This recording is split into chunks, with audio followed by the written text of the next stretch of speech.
Olá, aqui é a Catarina Nesterenko, no estúdio. Hoje vamos falar sobre isso. Uma operação especial brilhante. As Forças Armadas da Ucrânia estão matando russos de Pokrovsk. Pela primeira vez na história, ucranianos abateram um helicóptero russo com um drone na região de Rostov. Ataque com drones na Holanda. As forças de defesa aérea abriram fogo contra drones russos. Putin está mortalmente doente e, pela primeira vez, falou sobre sua saúde.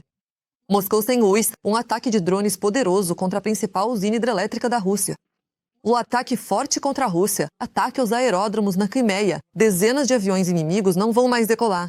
A mamata acabou. As famílias dos soldados russos pararam de receber o dinheiro do caixão. Revolução nos estados. Os americanos protestam contra o plano de paz de Trump, que parece um plano de rendição. Um estudante da Índia veio estudar na Rússia e acabou na guerra. O Kremlin começou a caçar seus próprios Z-blogueiros. Sobre isso e muito mais em apenas alguns segundos. E agora mesmo, deixe seu like neste vídeo e se inscreva no canal. Ucrânia hoje para não se perder pelo YouTube. Então vamos começar?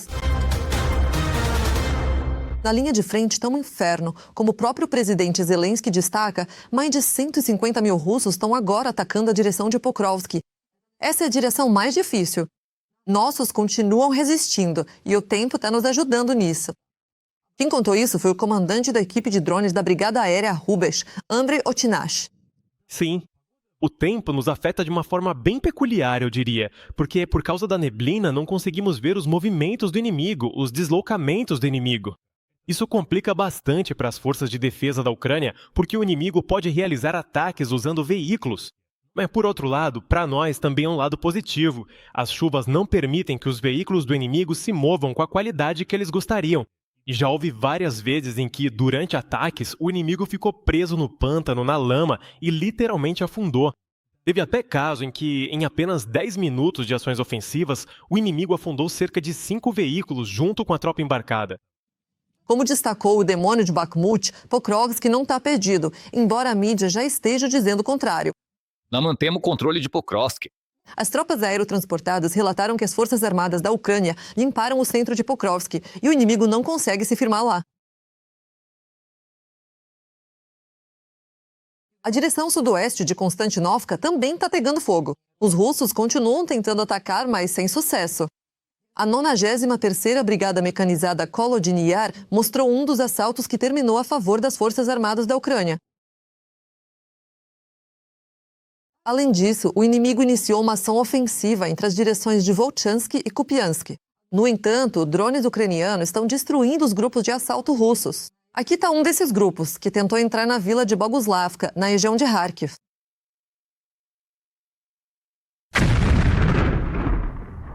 Os russos chegam a reclamar que todos os pães das forças armadas ucranianas na direção de Volchansk foram destruídos. Somos combatentes de uma das direções de Volchansk, a 128ª Brigada Independente de Fuzileiros Motorizados. Para transportar e trazer medicamentos, produtos, equipamentos e nossos irmãos da região 300, 200, precisamos de um veículo como um AS, tipo... Mas, como o inimigo queimou nosso último pão, não conseguimos mais fazer isso. Se vocês puderem ajudar de alguma forma a conseguir um transporte, seremos muito gratos. A vitória será nossa. Além disso, os liceístas intensificaram o avanço na região de Zaporíjia. Pela primeira vez em 3 anos, há combates pesados na direção de Gulaipoli. Só nas últimas 24 horas, houve 157 confrontos ao longo de toda a linha de frente. Não me canse de admirar a coragem e o heroísmo dos soldados ucranianos. Eles mantêm a linha de frente e enfrentam uma horda enorme, que os supera em número. Por isso, peço que apoiem as Forças Armadas da Ucrânia e, se não puderem ajudar financeiramente, escrevam palavras de apoio para eles nos comentários. Toda a atenção dos ucranianos agora está voltada para o mesmo plano de paz dos Estados. Como escreve um jornalista do Guardian, os Estados Unidos informaram aos aliados da OTAN que vão pressionar Zelensky para que ele assine um acordo de paz entre os EUA e a Federação Russa já nos próximos dias. Porque, caso contrário, supostamente a Ucrânia enfrentará um plano ainda pior depois. Como o próprio Trump diz, essa não é a última proposta para a Ucrânia. Essa é sua proposta final para a Ucrânia? Não, não é a última. Eu gostaria de alcançar a paz. Isso já deveria ter acontecido. Isso já deveria ter acontecido há muito tempo. A guerra entre a Ucrânia e a Rússia nunca deveria ter acontecido. Se eu fosse presidente, isso nunca teria acontecido. Estamos tentando acabar com isso. De um jeito ou de outro, precisamos acabar com isso. Estamos trabalhando nisso. Mas e se Zelensky recuar? Bem, então ele pode continuar. Então ele pode lutar o quanto quiser. O interessante é que os americanos não concordam com as decisões de Trump. As pessoas saíram às ruas contra a fraude. Um protesto em massa com gritos de Trump, você acabou de vender a Ucrânia. Segundo o Bild, os europeus também não concordam com muitos pontos desse plano. Querem corrigir pelo menos 4 pontos. São conhecidas as questões territoriais. Na Europa, também não aprovam a ideia de entregar à Rússia territórios estrategicamente importantes, como Donbas e Crimeia. Também não concordam com a redução do exército ucraniano. Quanto às garantias de segurança para a Ucrânia, especialmente aquelas que supostamente a Rússia estaria disposta a oferecer, também não concordam com as questões dos ativos congelados. Putin não deve recebê-los de volta e ainda lucrar com isso. Os europeus entendem todo o perigo e sabem que eles podem ser o próximo alvo da Rússia. Além disso, como ficou sabido, ontem na Holanda abriram fogo contra um drone que sobrevoava uma base aérea. Segundo o Ministério da Defesa do país, eles foram abatidos e todos entendem perfeitamente de quem eram esses drones. Mas, claro, nem todos na Europa apoiam a Ucrânia, porque lá existem Orbán e Fico. Orbán pede que a UE aprove incondicionalmente e imediatamente todos os pontos do plano de paz. E enfatiza que eles devem, sem demora, iniciar negociações autônomas e diretas com a Rússia. A ajuda à Ucrânia, é claro, ele não vai prestar e recusa tudo isso. Fico, por sua vez, chamou o plano de grandioso e afirmou que a Rússia sairá vencedora. Neste acordo, a posição da Ucrânia é 100 vezes pior do que era em abril de 2022. Senhoras e senhores, quero lembrar ou mais uma vez enfatizar que apoiamos essa proposta. Como uma pequena Eslováquia, eu vou apoiar ao máximo esse acordo de paz, mas isso tudo é em relação ao acordo de paz. Esse é um material grandioso, simplesmente grandioso. Se esse plano for assinado, a Rússia sairá dessa guerra como vencedora absoluta. A Rússia sairá dessa guerra muito fortalecida, tanto moral quanto economicamente. Representantes da Ucrânia, EU, Reino Unido, França e Alemanha se reuniram na Suíça para consultar sobre o plano de paz. A delegação ucraniana chegou primeiro.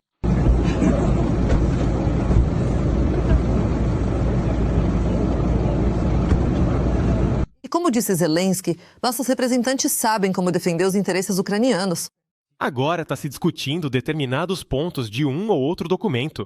É preciso garantir que não prevaleça em nenhum lugar da Europa ou do mundo o princípio de que crimes contra pessoas e a humanidade, contra estados e povos, possam receber qualquer tipo de recompensa ou perdão. O mundo real sempre se baseia em segurança garantida e justiça. E esse sentimento não é só meu. Eu sei que esse é o sentimento de milhões do nosso povo e da maioria das pessoas no mundo. Como declarou o secretário de Estado Shamar Krubi, o plano americano para encerrar a guerra foi formado justamente com base nas propostas russas, mas levando em conta a posição da Ucrânia. Mas sabe-se que as posições da Ucrânia não foram muito consideradas ali, e é justamente por isso que devem acontecer consultas. Como declarou Boris Johnson, esse plano de paz é uma traição completa à Ucrânia e torna a Ucrânia vulnerável a uma terceira invasão. E o que você acha desse plano? Na sua opinião, o que vamos obter como resultado? Escreve sua opinião nos comentários. Vai ser interessante ler, porque, pelo que vejo, as opiniões da nossa sociedade estão divididas.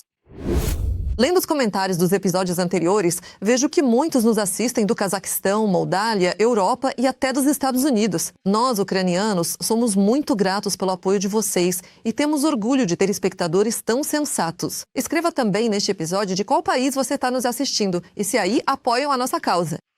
Nossa luta contra o Império do Mal. Sempre leio seus comentários com prazer. Enquanto isso, vamos continuar. Agora vem a parte mais interessante. Pela primeira vez, e espero que não seja a última, as forças da Operação Especial derrubam um helicóptero russo, como o Mi-8, no ar usando um drone de longo alcance SP-1. O ataque foi realizado sobre o vilarejo de Kutenikovo, na região de Rostov, na Federação Russa.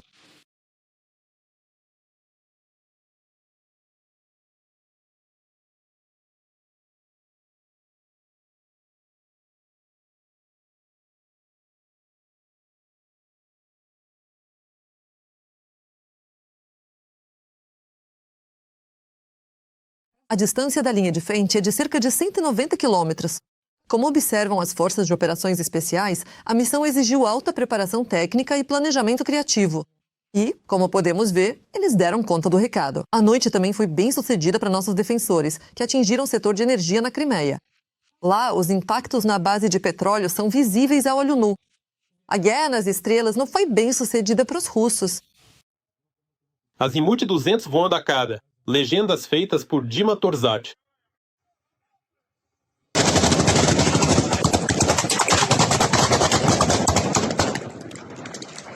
Estamos trabalhando, ajudando.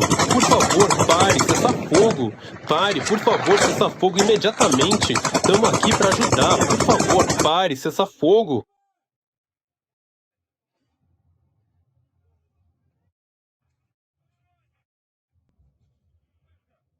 Mais tarde, ficou sabido que não só as bases de petróleo foram atingidas, mas também o aeródromo de saque. Também houve ataques à infraestrutura energética na parte temporariamente ocupada da região de Donetsk.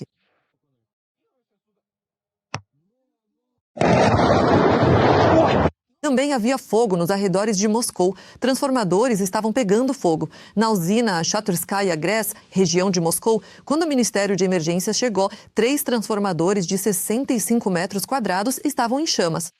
A região de Moscou ficou sem luz. Além disso, continuaram atacando a Gres pela manhã.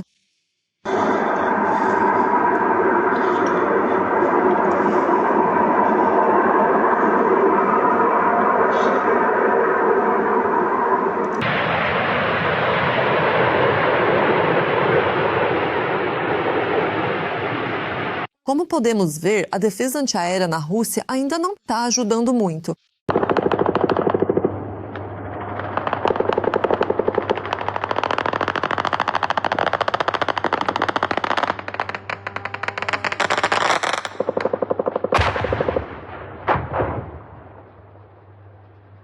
Deixa um like neste vídeo se, assim como eu, você quer que esses ataques se tornem diários. O próprio Putin falou sobre sua saúde. Claro, não foi à toa.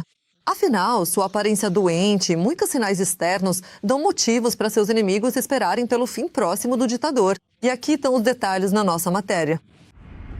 O ditador russo se entregou sozinho. Putin fala abertamente que quer viver mais tempo.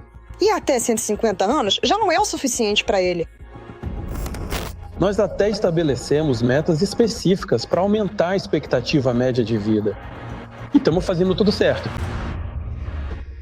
Talvez seja possível chegar até 150 anos. Mas, em primeiro lugar, nunca será o bastante. Essa declaração de Putin foi feita na conferência Viagem ao Mundo da Inteligência Artificial. Curiosamente, conversas sobre imortalidade se tornaram um tema comum de discussão na sociedade russa. Na conferência, quem primeiro tocou nesse assunto foi o chefe do Sberbank, Herman Gref.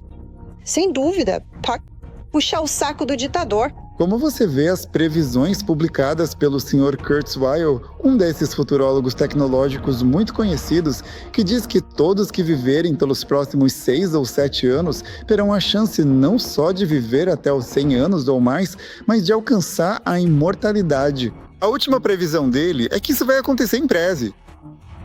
Entre 2030 e 2035, mais ou menos em 2032. Essa pergunta Gref fez ao escritor chinês de ficção científica Chen Qiufan, que estava presente no painel. Qiufan não deu uma resposta direta, mas o bunker imediatamente pegou o gancho do assunto. Antigamente, as pessoas viviam 20, 30, 35 anos e isso era considerado normal. Depois, a Idade Média. Em alguns países e no mundo em geral, começou a aumentar. 35, 45, 50 anos. Também era considerado normal. Hoje, em alguns países, já chega a 80. E nós também buscamos isso, para que aqui a idade média das mulheres seja um pouco maior e dos homens um pouco menor. Especialmente para o Putin, vai ser pouco. Ele não esconde isso. E até 150 anos já foram mencionados. Foi exatamente essa idade que o ditador russo discutiu com seu colega chinês no início de setembro, durante a transmissão do desfile militar. Naquela ocasião, a conversa deles foi gravada totalmente por acaso. Órgãos humanos podem ser transplantados constantemente. Quanto mais tempo você vive, mais jovem você se torna, podendo até alcançar a imortalidade. Alguns preveem que neste século as pessoas podem chegar a viver até 150 anos. Mas Putin não falou apenas sobre mortalidade nessa conferência, também comentou sobre sua saúde. Como se fosse por acaso, ele deixou escapar que tá tudo absolutamente bem com ele. Acabei de passar pelo exame anual. Isso levou quase 2 dias inteiros. Com pernoite na clínica. Cheguei lá por volta das 2 ou 3 da tarde e saí no dia seguinte. Graças a Deus, tá tudo bem. Passar por esse tipo de procedimento em 1 minuto parece coisa de ficção. Quando a saúde tá boa, um check-up dificilmente leva 2 dias. Mas isso não foi dito à toa. Putin tenta convencer a todos de que tá saudável, quando na verdade tudo tá desmoronando. Não é uma coincidência incrível que ele tenha começado a falar sobre saúde apenas 10 dias depois que começaram a circular na internet discussões sobre o aspecto extremamente doentio das mãos do ditador russo? Mesmo com todas essas veias varicosas nas mãos, o mais importante é outra coisa. Quando foi a última vez que você viu o Putin na academia? A última vez que vimos ele foi há 1 ano, quando entrou na sala de esportes. Putin estava de terno, não sentou, não usou os aparelhos e nem tentou nos mostrar nada. Ou seja, acabou. Putin já é. Putin sem camisa, Putin de patins, Putin esquiando, tudo isso acabou. A fase dele de esportes ativos já terminou. Tá claro que o Putin já é um velhinho, que não consegue mais se exibir, não pode mais mostrar o corpo pra gente, porque já faz tempo que ele não tem mais um corpo atlético. Como tá realmente a saúde do Putin? Claro, ninguém sabe. Mas os jornalistas já escreveram várias vezes sobre o tratamento do vovô do bunker contra o câncer e sobre o fato de que um cirurgião oncologista o visita regularmente. Mas vamos supor que a saúde do czarzinho russo realmente não esteja tão ruim assim. Isso não muda o fato de que Putin quer viver por muito tempo. Geneticistas russos trabalham dia e noite para encontrar uma solução, e tudo isso oficialmente. Em 2019, a Federação Russa adotou um programa científico e técnico federal para o desenvolvimento de tecnologias genéticas. Bilhões de rublos são gastos nesses projetos. A endocrinologista Maria Vorontsova está participando do estudo. Sim, a filha mais velha de Vladimir Putin. Foi a ela que o ditador confiou uma missão tão importante, prolongar sua vida por décadas. Digamos que um dos projetos de grande escala se chame 100 mil mais eu.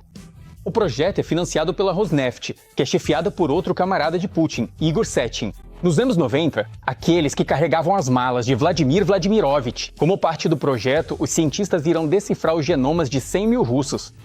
Essas transcrições ajudarão a identificar defeitos genéticos típicos do grupo étnico russo. E depois, essa informação vai ajudar a melhorar a saúde dos queridos russos.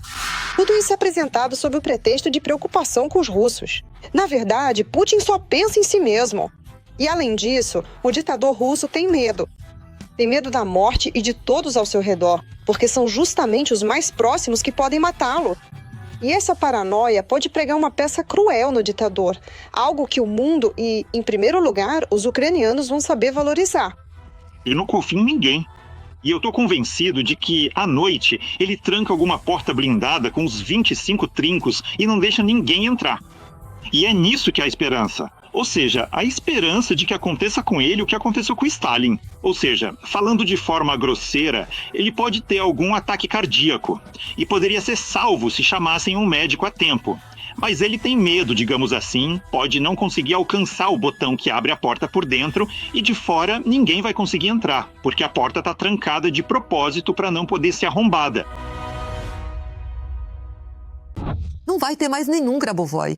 Por causa de problemas no orçamento, o governo de Khakassia cancelou o pagamento do Tesouro Regional para as famílias dos militares mortos na guerra na Ucrânia, que antes era de 1.100.000 rublos. E, na verdade, o cancelamento do pagamento de indenização já virou tendência. Agora vocês vão saber os detalhes. Em Khakassia foram cancelados os pagamentos regionais às famílias dos militares russos mortos, conhecidos como indenização por morte. São exatamente as mesmas que muitos parentes do falecido querem obter com intenções cínicas. Ele vai ao SVO. Em resumo é isso. Vou registrar as crianças em nome dele. Somos um casal muito feliz. Recebi um pagamento único de 5 milhões. Jardim de infância, benefícios. Escola, benefícios. Pagamento mensal. A esposa dele era militar e, resumindo, ele foi morto lá. Na verdade, esse dinheiro, que ultrapassa 1 milhão de rublos, poderia ter ajudado os familiares a organizar funerais antes da chegada do auxílio federal. Não vou reproduzir tudo que me escreveram, porque há poucas palavras censuradas e compreendo a emotividade deles. Vou citar apenas a última frase, que é adequada e resume toda a essência. Por favor, transmitam isso para eles aí. A resposta dos funcionários de que o orçamento está apertado, que não há dinheiro e que é para aguentar, não nos satisfaz. Agora, o apoio estatal do governo regional está desaparecendo. O pagamento de 1 milhão de rublos do orçamento regional, que era devido à família do combatente falecido, não está mais sendo concedido na República. As autoridades explicam a decisão pelo déficit orçamentário. Os gastos com esses pagamentos foram reduzidos quase pela metade, de 600 milhões para 287 milhões. Mas para as famílias que perderam seus soldados na guerra, este não é um número abstrato que indica falta de apoio oportuno. O que isto significa? Espero que ninguém tenha que lidar com isso. Talvez nem todos saibam, mas quando um de nossos soldados morre na frente de batalha, todos os pagamentos da SAGAV e do Ministério da Defesa são atrasados e levam cerca de 6 meses para chegar, devido ao procedimento complicado e à grande quantidade de papelada. E antes disso, o pagamento era cancelado quando finalmente chegava. O Carga 200, os membros da família recebem 100 mil da região, mas 1 milhão e 100. Esse dinheiro era suficiente para organizar um funeral digno para o pai, irmão ou marido. A Cássia se tornou a segunda região russa a cancelar o auxílio funeral, depois do território de Zabaikal. Os ativistas destacam que, quando há atrasos nos pagamentos federais, as famílias ficam sozinhas com todas as despesas relacionadas ao funeral. Hoje, o máximo que elas recebem é tipo 100 mil, e olhe lá se conseguirem chegar a tempo. Não tem dinheiro para enterrar. É uma vergonha quando o nosso combatente chega em um caixão de zinco e a família não sabe onde conseguir dinheiro. Portanto, solicito também a devolução do pagamento. O programa estadual ainda inclui o pagamento único presidencial e a compensação do seguro. Mas, na prática, o dinheiro chega atrasado. E a burocracia torna o processo longo e complicado. Anteriormente, caixões preenchiam esses espaços vazios. Agora, as próprias famílias são responsáveis por todos os custos de organização. Se os programas federais não conseguem cobrir tudo, os familiares acabam numa situação em que a morte dos chamados militares se soma à incerteza financeira. Mas, aliás, as indenizações na Rússia têm sua própria história. A mãe de um conterrâneo da minha cidade natal, cujo filho infelizmente morreu, está há meio ano sem conseguir receber o dinheiro, simplesmente porque o dinheiro foi roubado pelo Ministério da Defesa. Por representantes do Ministério da Defesa. E ela não consegue, já faz meio ano que os processos judiciais estão rolando, e o resultado, claro, vocês já sabem, o que é o nosso Tribunal Comercial Russo, que a mulher tem 90% de chance de perder. A decisão de cancelar o auxílio funeral mostra que o Estado quer economizar justamente sobre quem sofre as consequências da guerra em que ele mesmo já está envolvido. Meu amigo, depois de ter sido ferido, voltou para casa durante as férias. No final das férias dele, eu já tinha saído do hospital e também estava de férias. Perguntei para ele, falei, e aí Roma, você recebeu dinheiro pelo ferimento? Ele disse que não recebeu. Eu perguntei, como assim? O que aconteceu? Deram para ele uma licença de 60 dias, ou seja, 2 meses completos. No entanto, não pagaram para ele durante esse período. Quando ele voltou para o regimento para tentar resolver essa questão, ele foi morto, mas o declararam como desaparecido. Organizações sociais e ativistas já estão expressando preocupação. Eles dizem que esses pagamentos não são apenas dinheiro para o funeral, mas um elemento mínimo de apoio social que o Estado ignora sistematicamente. O cancelamento do auxílio funeral é mais um exemplo de como o agressor transforma o sofrimento alheio em estatística. Já é de conhecimento geral que os russos estão enganando e levando estrangeiros para a linha de frente. E um estudante da Índia não foi exceção. Azad, de 22 anos, veio para a Rússia para estudar, mas em vez de ir para a universidade, acabou sendo mobilizado. E agora implora para ser levado de volta para casa. Assinei um contrato para servir na guerra entre Rússia e Ucrânia, o que foi o maior erro da minha vida.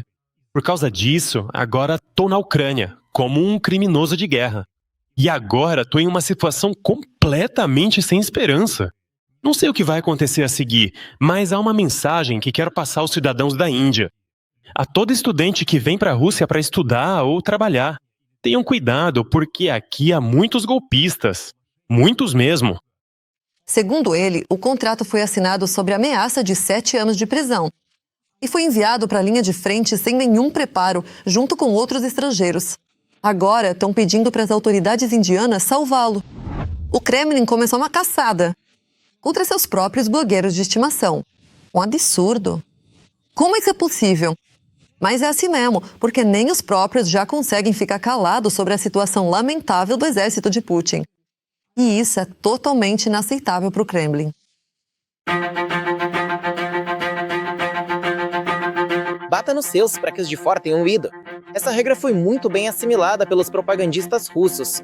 Por isso, eles foram eliminando sistematicamente do espaço informacional todos os russos que discordavam. Mas hoje a situação chegou ao ponto em que, dentro da comunidade Z, a carnificina já começou entre os próprios. Ninguém, independentemente do seu status, proteção ou conexões, nada vai te ajudar. Por isso, galera, enquanto ainda dá tempo, entrem em acordo. Sobre o fato de que o regime de Putin começou a caçar seus próprios Z-blogueiros. Já estou escrevendo até no Ocidente. Foi exatamente com esse título que saiu a matéria da The Economist. No entanto, os detalhes internos se mostraram muito mais profundos. Resumindo, o conflito aconteceu entre aqueles que falam sobre a situação na linha de frente como ela realmente é e seus oponentes, os apoiadores do triunfalismo, cujas publicações sempre mostram que está tudo bem na linha de frente e que a Rússia está avançando em todos os lugares. Nós demos oportunidade para todo mundo acordar, para quem ainda tem juízo, como se diz, apagar completamente toda a sujeira acumulada dos seus canais, limpar tudo que foi feito de errado e pedir desculpas sinceras pelo que já escreveram, reconhecendo os próprios erros e buscando uma mudança verdadeira. Aqueles que não fizerem isso, avisamos que, claro, vamos destruí-los no campo jurídico, com processos criminais, para que cada um receba o que merece, porque isso não pode mais continuar. O general checheno Alaudinov assumiu informalmente a liderança de todos que, pelo menos de vez em quando, contam a verdade sobre a guerra. Eles glorificam o Akhmat, atraem novos voluntários e arrecadam dinheiro para as unidades. No entanto, justamente por causa de suas críticas, eles se tornaram indesejados pelo regime. O representante mais notável deles foi Igor Strelkov-Girkin. O que aconteceu com ele, todo mundo já sabe muito bem. Ele está atrás das grades. Entre as vítimas recentes estão Roman Lekin e Tatiana Monchan, Oksana Kobylenko. E quem foi pra cima deles foi o chefe do grupo pró-governo Zet, Vladimir Solovyov, junto com outros autores menores de canais que fazem parte da sua rede, Amedos. Me desculpem, mas eu tô num estado de leve fúria. Mas todo o trabalho ativo de obrigar as pessoas a contar só histórias vitoriosas na internet desmoronou assim que Solovyov e companhia decidiram atacar o próprio Alaudinov. Ele se afastou imediatamente, mas a situação não parou por aí. Alaudinov declarou que toda a rede tem duas opções, prisão ou arrependimento. Parte foi pedir desculpas. Um dos primeiros foi Ilya Remezlo, conhecido como defensor ferrenho, que sempre apoia ataques de Solovyov contra correspondentes de guerra e arrecadadores de doações. Ele foi pedir desculpas ao Alaudinov. Com a cabeça baixa, ele parecia pensativo, introspectivo, olhando para o chão em silêncio, como se estivesse refletindo sobre algo importante ou sentindo o peso de uma situação difícil. Parem de fazer isso imediatamente, porque eu tenho informações absolutamente precisas de que já foram tomadas certas medidas contra vocês, e ninguém, independentemente do status, proteção ou conexões, vai conseguir ajudar vocês. Concorda que isso lembra muito aqueles pedidos de desculpas clássicos da internet quando alguém na Rússia cruza o caminho dos homens de Kadyrov? Ao mesmo tempo, o próprio Solovyov preferiu não levar a situação ao extremo. No dia seguinte, ele se desfez em elogios ao comandante checheno. Aptiarovich Laudinov, tenente-general, herói da Rússia, herói da Chechênia, herói da DNR e da LNR, e se ainda não for, deveria receber esse título. Um brilhante general russo, um pensador religioso extraordinário, uma pessoa de integridade pessoal fenomenal, meu grande amigo. E isso, ao que parece, neste momento, ajudou o rei da Zet propaganda a se manter no trono, pelo menos por enquanto. A principal mensagem no próximo vídeo de Alaudinov não foi de retaliação, mas de reconciliação entre as partes. Mas é claro, não sem uma insinuação de que, se os ataques dos seguidores de Solovyov não pararem, eles certamente vão se dar mal. Eles ou vão acabar presos, ou não vão mais viver na Rússia. É só isso. E aqueles que querem fazer parte do time que vai levar nosso país à nossa vitória comum, esses precisam se unir já. E chega dessas brigas, conversas e falatórios. Praticamente a única propagandista pró-governo que não se intimidou com as ameaças do chefe do Akhmat foi Anastasia Mironova. Ela publicou mais um post. O comandante checheno, que vive nos dando lição de moral, ainda está na condição de acusado em um processo por tentativa de fraude.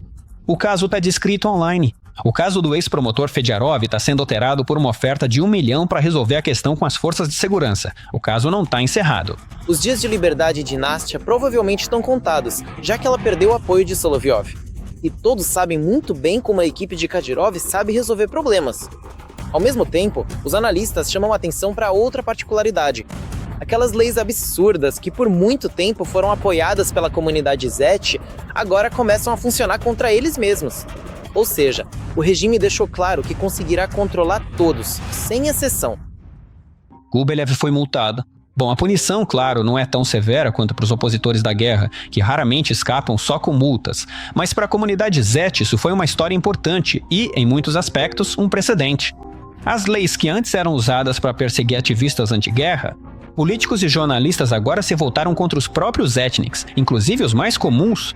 Ou seja, isso pode se tornar um fenômeno bastante comum. Da minha parte, quero acrescentar, tomara que se torne mesmo. Toda a comunidade Zet, nos últimos dias, está literalmente se descabelando nas discussões para ver quem ama mais a Rússia. Isso significa que sobra menos tempo para lavagem cerebral. E, aliás, nem todos vão sobreviver a essa disputa, o que também é motivo de satisfação. Os russos começaram a se preparar para o choque inflacionário devido ao aumento dos impostos. Os consumidores russos estão se preparando para uma nova onda de aceleração do aumento dos preços devido ao aumento de impostos, que começará em 2026. Como será o ano financeiro de 2026 para os russos comuns e trabalhadores? É sobre isso que falaremos a seguir. Quanto mais o tempo passa, pior fica. As histórias de Putin sobre a vida na Rússia fracassaram. Aqui, dificilmente vou conseguir realmente acrescentar algo novo, provavelmente. As histórias inventadas do ditador de que o país está se desenvolvendo apesar das sanções sem precedentes e da pressão do mundo ocidental, Diz que, no geral, a situação é estável e confiável. não resistem à verificação dos fatos. Putin está à beira de uma catástrofe econômica. Está tudo normalmente desmoronando. Essa frase, está tudo normalmente desmoronando, é o que caracteriza a economia russa. Quando dizem que está tudo normal, mas ao mesmo tempo a queda é mais do que óbvia. As autoridades russas estão preparando a população para uma queda brusca no padrão de vida devido ao déficit orçamentário recorde, que em 2025 chegará a quase 6 trilhões de rublos. O déficit orçamentário de 5,7 trilhões, sobre o qual fala no Ministério das Finanças da Rússia, é o cálculo planejado deles. E quanto aos cálculos de fontes mais independentes, digamos assim, por exemplo, o ex-vice-chefe, na verdade, o primeiro vice-chefe do Banco Central da Rússia, Yugin, Yugin disse que o déficit orçamentário será de 8 trilhões. Já não são mais 5,7. Para tapar o buraco financeiro, o Kremlin planeja aumentar os impostos. Isso é o conceito de impostos e taxas. E a Rússia está indo por esse caminho. A partir de 1º de janeiro, o imposto sobre valor agregado será aumentado para 22%. Mas também será introduzida uma taxa de reciclagem, será aumentado o imposto ecológico, ou melhor, será aumentado a taxa de reciclagem, o imposto ecológico será aumentado e ainda serão introduzidas novas taxas. O governo também pretende congelar o dinheiro nas contas bancárias e ainda cortar os gastos sociais. O auxílio maternidade só será pago a partir do 3º filho e os programas de hipoteca familiar serão transferidos para os governos regionais. É disso que a propaganda fala. Mardan é um dos principais propagandistas russos, assim como outros russos. Como chama o oligarca ortodoxo Malafeev, isso significa que o Estado não deve pagar aposentadorias, ou seja, o fim das aposentadorias. Outra consequência é que o Estado vai destinar menos dinheiro para salários no setor público, então aqui também pode haver cortes. Outra possibilidade é a impressão de dinheiro. Economistas apontam que a Rússia está enfrentando uma típica crise de guerra. Despesas militares crescentes, déficit orçamentário, aumento dos preços dos combustíveis e dos alimentos. A inflação anual na Rússia ultrapassou 8% e a gasolina ficou mais de 10% mais cara. A inflação vai disparar. E justamente porque esse dinheiro vai ser injetado, justamente porque os impostos vão aumentar, isso vai acelerar ainda mais a inflação. Além disso, a inflação na Rússia já não é baixa. Oficialmente, é claro, a taxa de inflação na Rússia está, de acordo com os dados divulgados pelas autoridades, em cerca de 8%. No entanto, muitas pessoas que acompanham de perto essa questão econômica afirmam que, na realidade, a inflação na Rússia, especialmente quando se trata de alimentos essenciais e produtos que são usados no dia a dia pelas famílias russas, está atualmente girando em torno de 28% a 32%, o que representa um valor significativamente mais alto do que o índice oficial divulgado. Além disso, o segundo ponto. Nos últimos 7 anos, o aumento da alíquota do IVA em 2026 coloca a Rússia entre os 20 países com o maior nível desse imposto no mundo. O IVA só é mais alto em alguns países da Europa e fora da região europeia. A Rússia vai dividir a liderança com o Uruguai.